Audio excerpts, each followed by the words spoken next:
J'ai profité de l'invitation d'un growth hacker, je ne sais pas si c'est comme ça que ça se prononce, qui m'a dit vouloir parler d'un sujet qui lui tient vraiment à cœur, qui concerne Facebook. Une des fonctionnalités de Facebook permettrait de faire des trucs un petit peu flippants. Waouh, waouh. Il m'a promis qu'on allait faire une petite démo, donc j'ai hâte de vous montrer tout ça. Puis j'en dis pas plus, c'est parti.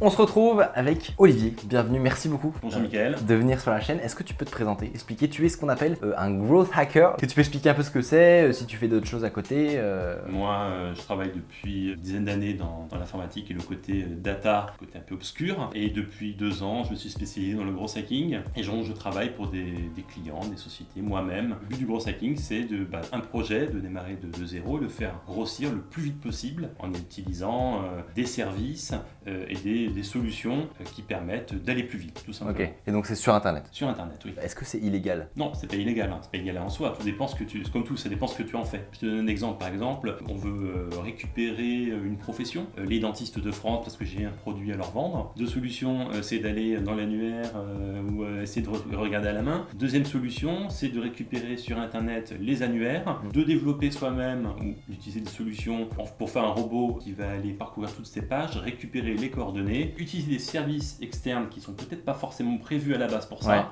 automatiser le plus possible pour aller très vite et que ça coûte le moins. Donc en gros, une société, moi je suis une société, j'ai un nouveau produit, un truc comme ça, pour les gens qui sont fans de tuning, et au lieu de mettre, je sais pas moi, 3000 balles sur AdWords ou quelque chose comme ça pour faire de la pub, je peux me tourner vers un gros hacker. Je peux tourner vers le growth hacking ou un growth hacker. Beaucoup de grosses structures d'ailleurs ont utilisé le growth hacking, par exemple Uber, Airbnb à la base. On sait qu'Airbnb, ils ont utilisé Craigslist qui est l'équivalent du Le Bon Coin français.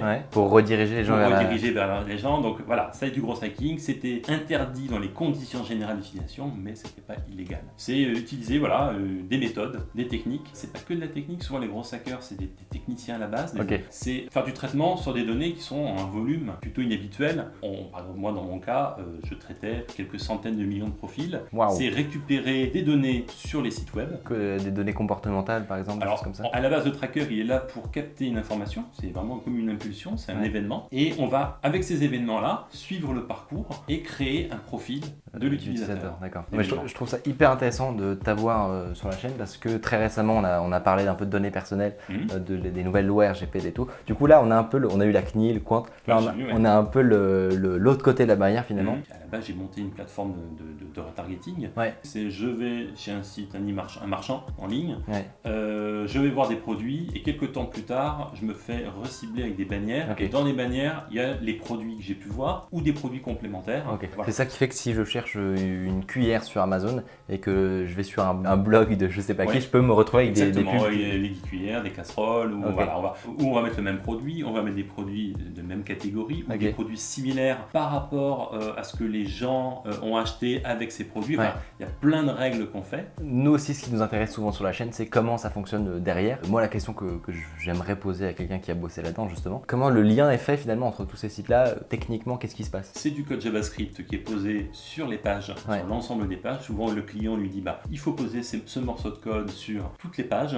Sur ce code, on va demander au client de rajouter des informations. Ça peut être donc sur une page classique, on va lui demander de mettre l'identifiant du produit, par exemple le prix du produit. Et quand il y a une transaction, quand la personne fait un achat, là, on va lui dire carrément mets-nous le montant de la transaction, voire même les produits que la personne achète. Est-ce que c'est anonyme par exemple? Oui, c'est anonyme. C'est justement le fameux cookie. On pose un cookie avec ce qu'on appelle un UID.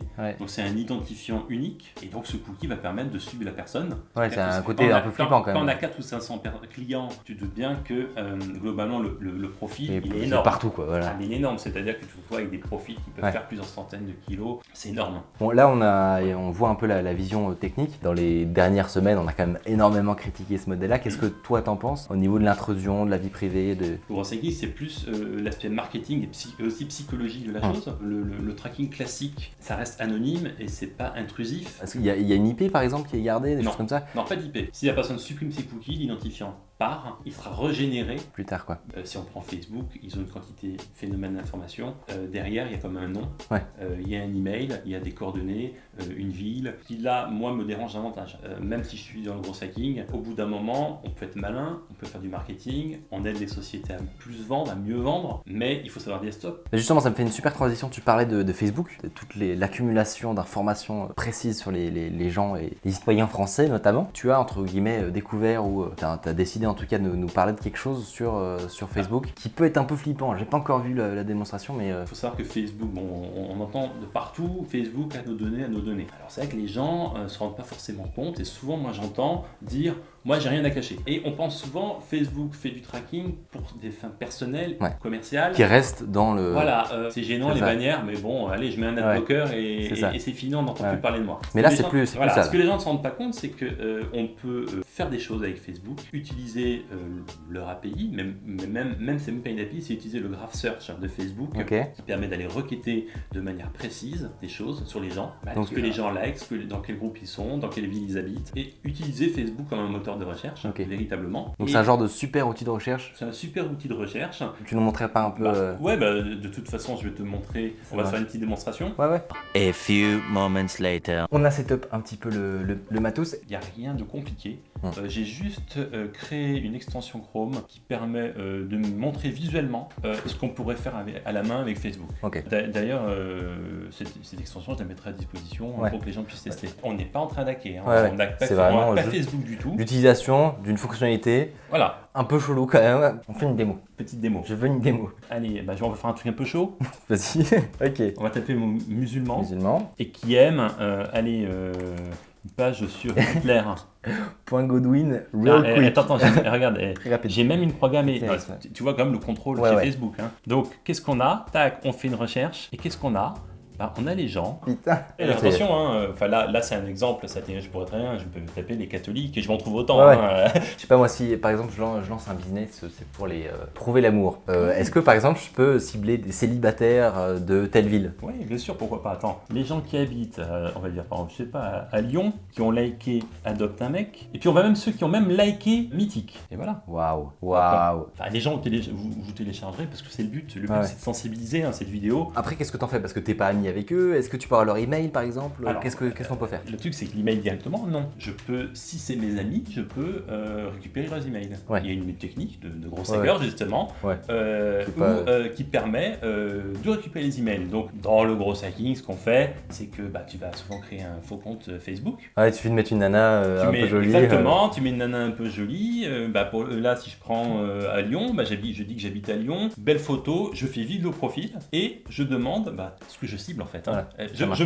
Si c'était je veux cibler les gens qui font du vélo, je vais mettre en vélo. Vu que tu as pu expérimenter, quelles statistiques tu observes un petit peu en termes de personnes qui acceptent ou d'emails que tu peux récupérer? Les personnes qui acceptent, ça va crescendo, c'est-à-dire que quand ton profil est vide, au début tu rames un peu. Au fur et à mesure, parce que ce qui est génial avec l'extension là, c'est que c'est pas l'extension qui est géniale, c'est Facebook qui est génial. Enfin, attention, ça permet de dire donne-moi les amis de mes amis qui, ce que j'ai dit.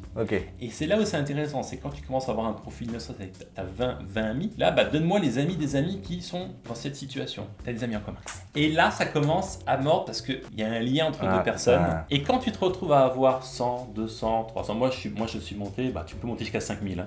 5000 par contre, mais quand tu as 20 serveurs en parallèle, n'existe pas ça fait 100 000 personnes.